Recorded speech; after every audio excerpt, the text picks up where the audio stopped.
ये जैसे कि आपको सभी को ही पता है कि जुलाई में डबल ए का एग्जाम है, दिल्ली गवर्नमेंट वाले जो स्टूडेंट्स हैं स्पेशली उनके लिए। तो इसकी हमें क्या अप्रोच रखनी है, जितना पढ़ चुके हैं, आगे क्या पढ़ना है, और एग्जाम में बेसिकली हमें कैसी तैयारी करनी करके जाना है, क्या क्या किन किन बातों का ध्यान रखना है ताकि हम इजीली एग्जाम पास कर सकें। तो आइए चलते हैं आगे। देखिए,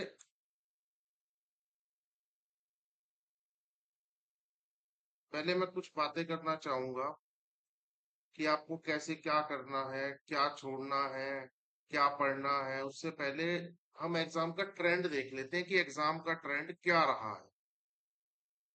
देखिए, पिछले जो 10 सालों से एग्जाम का ट्रेंड रहा था, पिछले 10 ईयर मोटे मोटे अगर हम लें, तो 40 नंबर का कंपाइलेशन का क्वेश्चन आता था, 40 से 45 नंबर का, 30 नंबर की अप्रोप्रिएशन का क्वेश्चन, 20 से 25 नंबर की ट्रांसफर एंट्री, 20 से 25 नंबर का क्लासिफिकेशन, 30 या 50 नंबर की थ्योरी, और कोट अटैचमेंट या तो 15 या 20 नंबर का, और ऐसे ही ब्रॉडशीट 15 या 20 नंबर की। देखिए, कोट इन सब बातों में मैं एक चीज क्लियर कर दूं आपको पहले ही। जो कोट अटैचमेंट और ब्रॉडशीट का क्वेश्चन है, ये 5 या 10 सालों में एक बार आता है। तो इसकी इतना फिलहाल तो इतनी रिलेवेंस है नहीं, बट ये सिलेबस में है तो पढ़ना पड़ता है। तो एक एक दो दो क्वेश्चन भी अगर आपने कर रखे होंगे तो एग्जाम में जो आता है वो आप आराम से कर लेंगे। ठीक है, देखिए 10 साल से तो ये पैटर्न चलता आ रहा था। अब उसके बाद जो हमारा एग्जाम हुआ 2021-22 में, शायद मैं ईयर गलत लिख दिया होगा मैंने। आप मान के चलो कि जो भी अब प्रीवियस एग्जाम हुआ है वो काफी शॉकिंग था। हालांकि क्वेश्चन पेपर नहीं मिल पाया, बहुत से स्टूडेंट्स जिन्होंने एग्जाम दिया उनके थ्रू, और जो बात हुई फाइनेंस के थ्रू, कई चीजों के थ्रू ये पता चला। जो लास्ट एग्जाम हुआ उस एग्जाम में कंपाइलेशन का क्वेश्चन ही नहीं आया था। उसके पीछे काफी आरटीआईज भी लगी, काफी कुछ हुआ। अब एक बड़ी शॉकिंग चीज क्या थी, उसकी जगह दो पे फिक्सेशन के क्वेश्चन पूछे हुए थे, 20-20 नंबर्स के। अब एक बहुत बड़ा सवाल उठता है कि अकाउंटिंग प्रोसीजर में आपने पे फिक्सेशन का क्वेश्चन पूछ लिया, जबकि पे फिक्सेशन के लिए हमें पे मैट्रिक्स भी मस्ट है। बिना पे मैट्रिक्स के बहुत मुश्किल है पे फिक्सेशन का क्वेश्चन कर पाना, तो आपने कैसे पूछ लिया।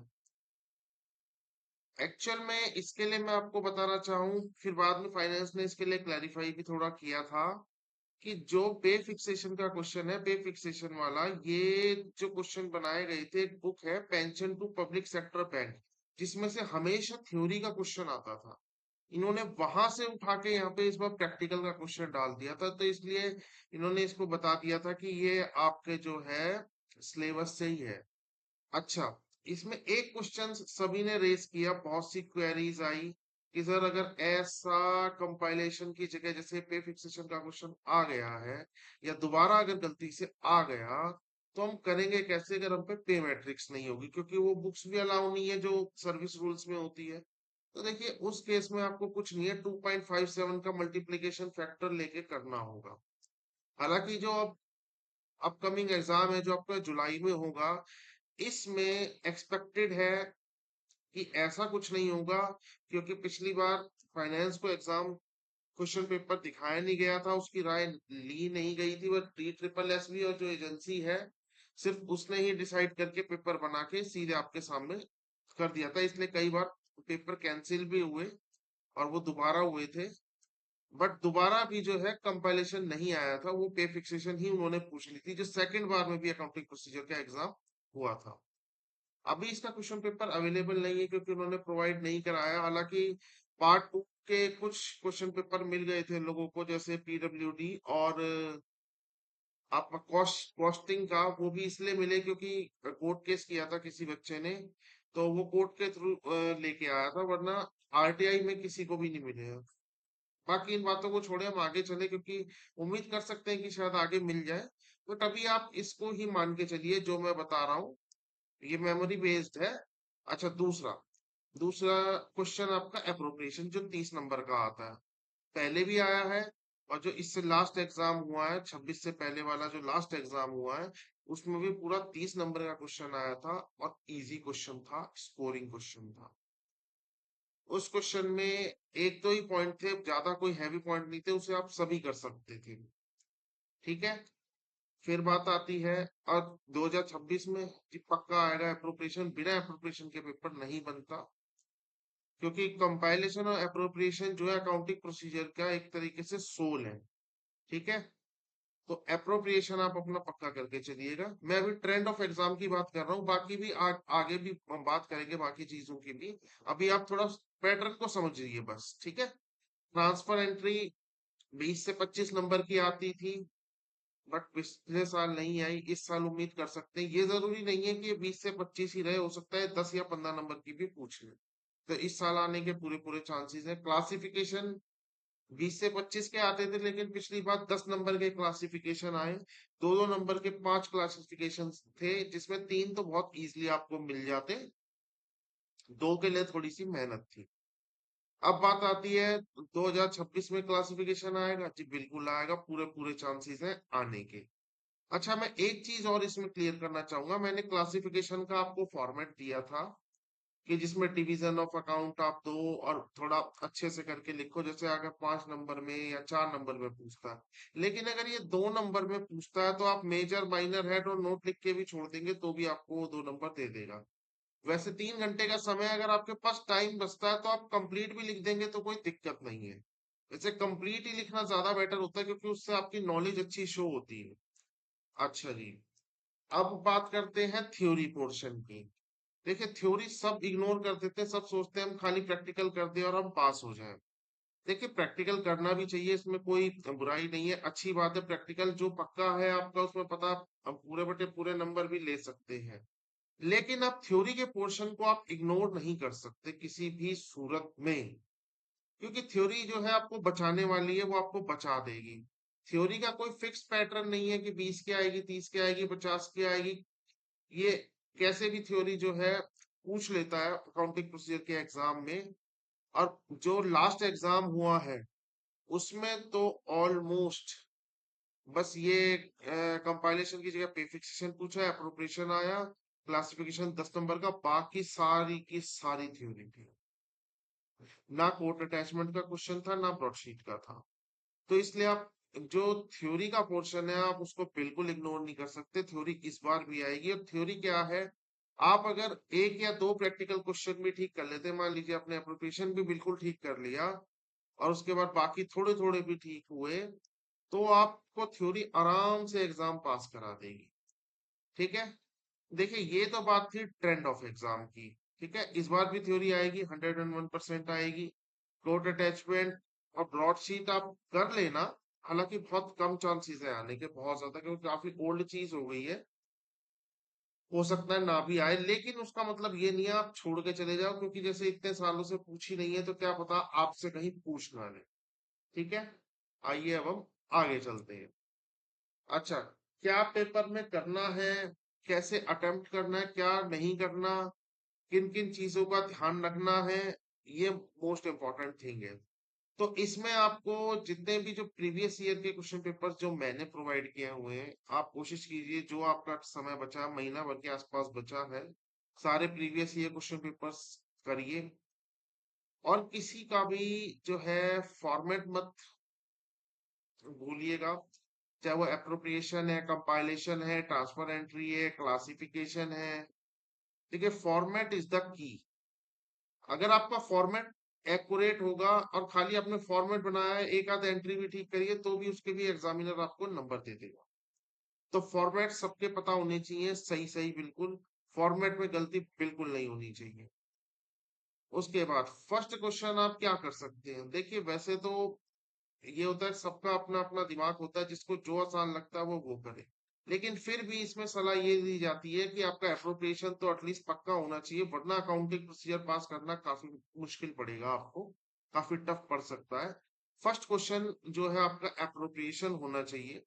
उसके बाद आप कोई थ्योरी का पोर्शन या कोई और प्रैक्टिकल क्वेश्चन जो आपको लगता है आप कर सकते हैं, चाहे वो क्लासिफिकेशन है, ट्रांसफर एंट्री है। बट कभी भी जो पहला क्वेश्चन है वो आपका कंपाइलेशन बिल्कुल नहीं होना चाहिए, चाहे वो कितना ही आसान आया हो। क्योंकि अगर आपसे कुछ गलती हो गई तो आप फ्रस्ट्रेट हो जाएंगे, आप आगे के एग्जाम का भी बिल्कुल कबाड़ा कर देंगे। तो ये गलती बिल्कुल मत करना। ठीक है।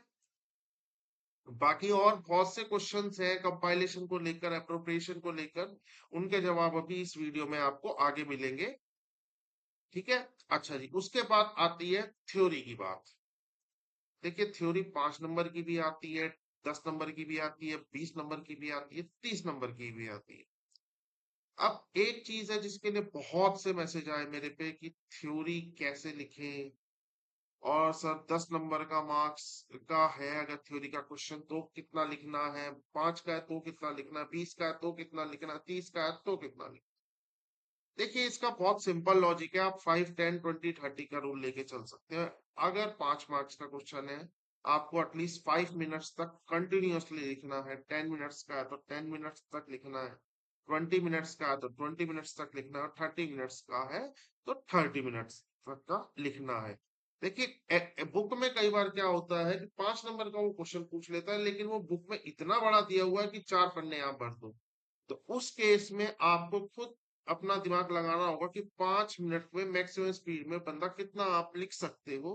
तो आप उतना ही लिखें जितनी 5 नंबर के लिए रिक्वायरमेंट है। और एक चीज का और ध्यान रखें, अगर वही क्वेश्चन 30 नंबर में पूछा है तो उसका मतलब ये नहीं है बस आपने एक पन्ना छोड़ा, आधा अधूरा लिखा और आप आगे चल दिए। उस केस में भी एग्जामिनर आपको सही से नंबर नहीं देगा। तो उसमें आपको कम से कम आधा घंटा लिखना है। बाकी अगर आप पहले कंप्लीट कर लेते हैं, मान लीजिए उसकी लेंथ ही कम है, तो आप उसमें कुछ नहीं कर सकते। लेकिन एग्जामिनर भी देख के ही क्वेश्चन देता है। ठीक है। नेक्स्ट बात, हाउ टू राइट थ्योरी। ये भी सब बार बार पूछते रहते हैं, इसके अभी एक क्लास हुई थी, बट फिर भी मैं बता दूं कि थ्योरी लिखनी कैसे है। देखिए, सबसे पहले आपको बुक का नेम लिखना मस्ट है, उसका rule number, article number. Article number जैसे कॉन्स्टिट्यूशन ऑफ इंडिया की बुक है, उस कॉन्स्टिट्यूशन की मैं बात कर रहा हूँ। हालांकि उसमें बुक अलाउ नहीं होती है, मैंने लिख दिया यहाँ पे। सेक्शन नंबर, रूल नंबर और बुक नंबर, अगर आप ये नहीं लिखेंगे, थ्योरी आपने सीधे लिख दी। अब जैसे पिछली बार एक क्वेश्चन आया था, कैश हैंडलिंग चार्जेस या कैश हैंडल कैसे करता है कोई भी, इसके ऊपर 25 या 30 नंबर की शायद थ्योरी का एक ही क्वेश्चन था। तो उसमें रिसीट एंड पेमेंट रूल में से वो था, तो आपको सीधे सीधे जो था, सबसे पहले आपको यही लिखना था, एस पर rule number so and so from the receipts and payment rule.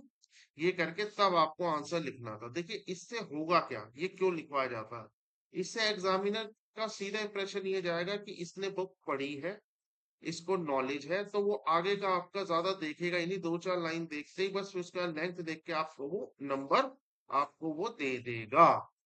तो इस चीज का आपको बहुत ही ज्यादा ख्याल रखना है, बहुत जरूरी है। थ्योरी के पर्पज से बुक नंबर लिखना, रूल नंबर लिखना, कोई सेक्शन दिया हुआ है तो सेक्शन नंबर लिखना। ठीक है जी।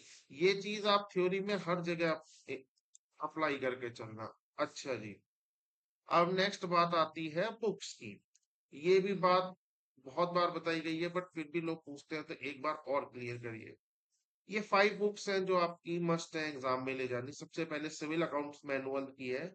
सब इसमें ये पूछते हैं कि भाई कौन सा पब्लिशर चलेगा, कौन सा नहीं चलेगा। तो देखिए, इसमें जितने भी गवर्नमेंट पब्लिशर्स की बात होती, गवर्नमेंट पब्लिशर की तो इजली बुक्स मिलती नहीं है। कंचन स्वामी नाभि की आती है, तीनों चलेंगी।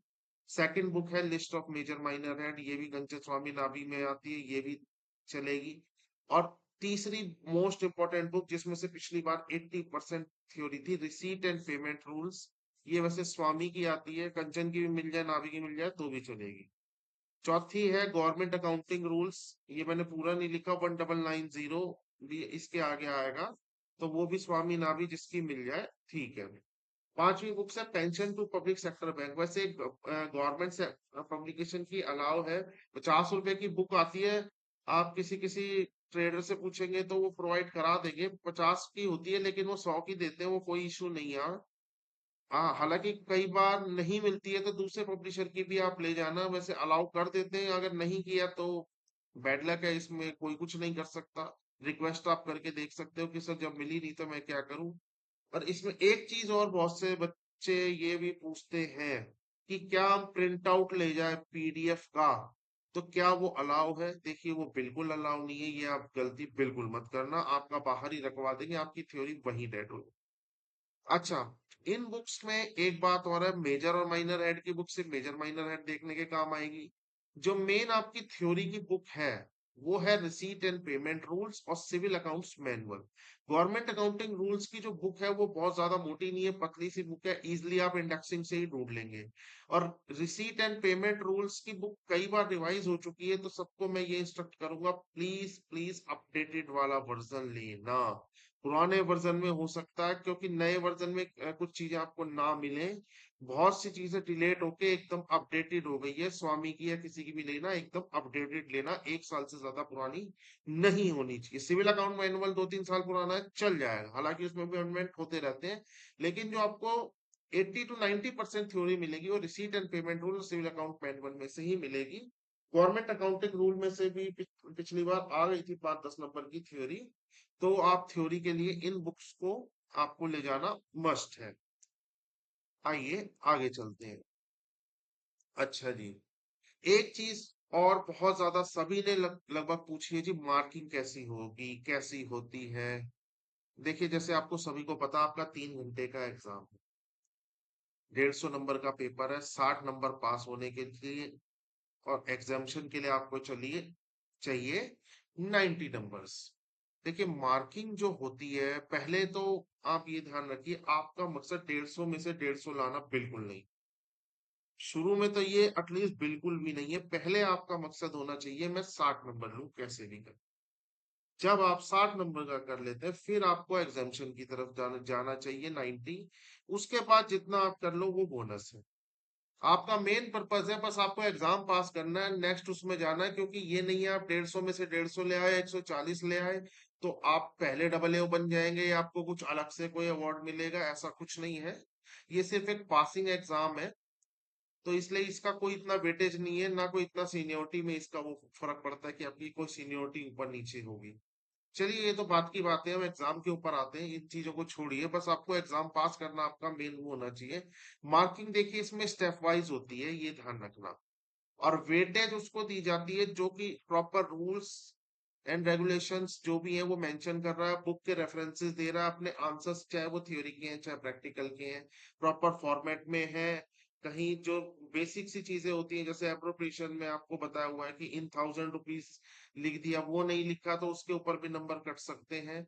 अच्छा, स्टेप वाइज मार्किंग का देखो बेनिफिट क्या है। देखिए एक चीज में सब जो है सबसे ज्यादा जो डरे हुए रहते हैं इसमें कंपाइलेशन से।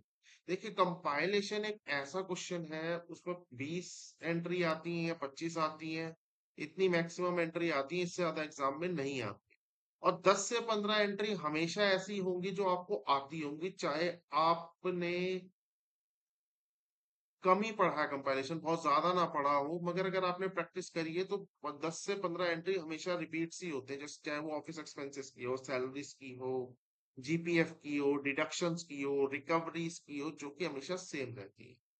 ठीक है, तो अगर आप थोड़ा बहुत भी कंपाइलेशन का क्वेश्चन करते हैं तो जहां तक आपने ठीक किया है वहां तक आपको नंबर एग्जामिनर देगा ही देगा। वो ये नहीं है कि आपका फाइनल टोटल नहीं मिला तो वो सारा काट के आपका जीरो कर देगा, ये बिल्कुल भी नहीं होगा। डबल एओस की बहुत शॉर्टेज है, तो आप पॉजिटिविटी के साथ जाइए, आपको नंबर मिलेंगे। और एक बात, अब जैसे कंपाइलेशन में कैम 33 बनाना होता है, 34 बनाना होता है, ट्रांसफर एंट्री 36 बनाना होता है, समरी ऑफ ट्रांसफर एंट्री कहेगा तो बनाना 36 अपने आप नहीं। वैसे 36 अब पूछता कम ही है, 37 और 38। देखिए 33 या 34 तक मैक्सिमम लोग पहुंच पाते हैं, 37 38 कोई बहुत ही ज्यादा किसी की स्पीड अच्छी है, हद से ज्यादा प्रैक्टिस है तो ही बना पाता है। तो इसके लिए आप डरना मत कि मैंने तो इतना ही करा तो मेरा तो इतना तो छूट गया और तो मैं कैसे पास होऊंगा, तो ऐसा कुछ नहीं है, स्टेप वाइज मार्किंग होती है। ठीक। दूसरी बात, कंपाइलेशन के चक्कर में अपने बाकी पेपर का कबाड़ा मत करना। देखिए जो मैं मेरा मानना है और जो मैं सलाह देता हूँ, बाकी देखिए सबकी खुद की भी समझ है। अगर कोई कॉन्फिडेंट है तो बहुत अच्छा है, कोई दिक्कत नहीं है। आप कंपाइलेशन को एंड के लिए रखिए बिल्कुल, कि एंड का 1 घंटा हमने कंपाइलेशन को देना है। 2 घंटे में आप ये मान के चलिए कि जो आपका अप्रोप्रिएशन है वो आधा घंटा, लेकिन अगर आप अप्रोप्रिएशन में आप 40 मिनट भी ले लेते हैं तो कोई दिक्कत नहीं है, क्योंकि इसमें आपको पूरे बटे पूरे नंबर मिलते हैं अप्रोप्रिएशन में। देखिए 30 नंबर का काम आपका यहाँ आराम से हो गया अप्रोप्रिएशन में। 60 नंबर आपको पास होने के लिए चाहिए।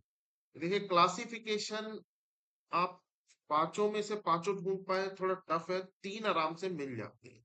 तो 3 आपके क्लासिफिकेशन होंगे। ट्रांसफर एंट्री भी मैं ये नहीं बोलूंगा कि आप 5 की 5 कर जाएंगे चाहे कितना ही आपने पढ़ा हो सकता है 2 हो पाए, 3 हो पाए, क्या पता 4 हो जाए। तो इसलिए आपने वो कर लिया, फिर उसके बाद आपने थ्योरी कर ली। थोड़ा बहुत आपने कंपाइलेशन अगर पूरा कर सके तो बहुत ही अच्छी बात है, जितना हो पाया उतना कर लिया तो आप आराम से पास करेंगे। एक बात और मैं आपको क्लियर कर दूं, पेपर 3 पास करना पेपर 2 पास करने से ज्यादा इजी है, क्योंकि इसका सिलेबस लिमिटेड है, जबकि पेपर 2 का जो सिलेबस है वो बहुत वास्ट सिलेबस है। वो सबको लगता है क्योंकि थोड़ा फेमिलियर से वर्ड्स होते हैं कि हाँ भाई ये इजी है, ये इजी है, जबकि उससे भी ज्यादा इजी अगर आप सोचेंगे तो ये है। इसमें एप्रोप्रिएशन आप इजीली कर लेंगे। मैंने आपको बताया कंपाइलेशन जहां तक हो, जो जो एंट्रीज आपको आती है वो करते चले। कहीं अगर अटकते हैं तो ये नहीं है कि बीच में वहीं पेन रोक देना, आप आगे बढ़िए, जगह छोड़िए, आगे बढ़ते जाइए। जो भी आ रहा है करिए, खाली मत बैठिए। 3 घंटे सफिशिएंट टाइम है एग्जाम पास करने के लिए। बाकी कुछ चीजें जो रह गई हैं, मैंने कोशिश करा है इसमें आपकी सभी की जो क्वेरीज है निपटाऊं। एग्जाम से रिलेटेड की क्या अप्रोच होनी चाहिए आपकी, तो उसके लिए हाँ, एक चीज और मैं बोलना चाहूंगा इसमें, कि अकाउंटिंग प्रोसीजर का जब आप एग्जाम करें तो कोई ये हार्ड एंड फास्ट रूल मत रखिएगा कि नहीं मेरे को ये क्वेश्चन नहीं निकल रहा तो मुझे तो ये निकालना ही है। हो सकता है अप्रोप्रिएशन में कुछ टफ आपको लगे, थोड़ी देर रुक भी सकते हैं आप, उतनी जगह छोड़ के आगे बढ़ जाइए, कुछ और कर लीजिए। कई बार इंस्टेंट एग्जाम में याद नहीं आता है जबकि आपको पता होता है। हालांकि एप्रोप्रिएशन का क्वेश्चन इतना घुमा के नहीं आता है। और इस बार एक चीज और, एक मुझे और ध्यान आ रही है, एक व्हाट्सएप आया था मेरे पे, कई लोगों का आया था कि इस बार पेपर कैसा बना है, कैसा बना है। तो देखिए पेपर इस बार फाइनेंस को भी दिखाया गया है, और उनकी कंसल्टेशन भी हुई है। एजेंसी ने पेपर बनाया है, डी ट्रिपल एस बी की। और प्रीवियस 10 ईयर के क्वेश्चन पेपर्स एजेंसी को दिए गए थे, प्लस बुक्स दी गई थी, तो इसलिए पेपर ऐसा ही बनेगा कि आप सब लोग आराम से पास कर सकें। So best of luck for your exam. Thank you. बाकी मिलते हैं।